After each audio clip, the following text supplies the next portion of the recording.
हिंगोर जा मामा के ख़बर ॾींदा हलूं। ब्यूरो चीफ सिंध हुब अली झांगर जी रिपोर्ट मुताबिक़ हिंगोर जा ऐं रसूलाबाद में हलंदड़ सरनि जा भट्ठा तक़रीबन रजिस्टर न आहिनि, जेकी गैर क़ानूनी तौर करोड़े रुपयनि जो कारोबार कनि पिया, पर सरकार के $1 रुपयो भी टैक्स अदा नथा कनि।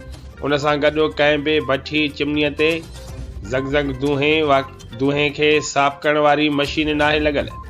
उन करे इलाइक़े में दम साह जी बीमारी पखिरजण जो वॾो कारण उहे ख़राब बदबूदार दूंहें छॾींदड़ सरनि जा भट्ठा आहिनि। भट्ठा मालिकनि सरनि जो रेट 25,000 मां यकदम 39,000 खां 45,000 ते पहुचाए छॾियो आहे। सरकारी तौर ते को बि रेट मुक़ररु न आहे।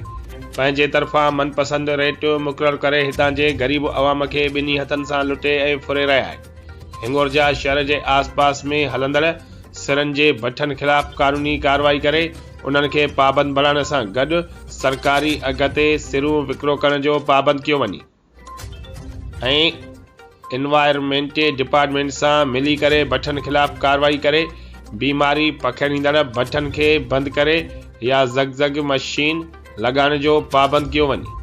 ऐं अहिड़ी अपील ज़िलई इंतिज़ामिया deputy commissioner Khairpur, deputy director environment department Khairpur, assistant commissioner Sobhodero खे कजे थी त भट्ठे जे मालिकनि खे पाबंद करे सरनि जा रेट घटाया वञनि।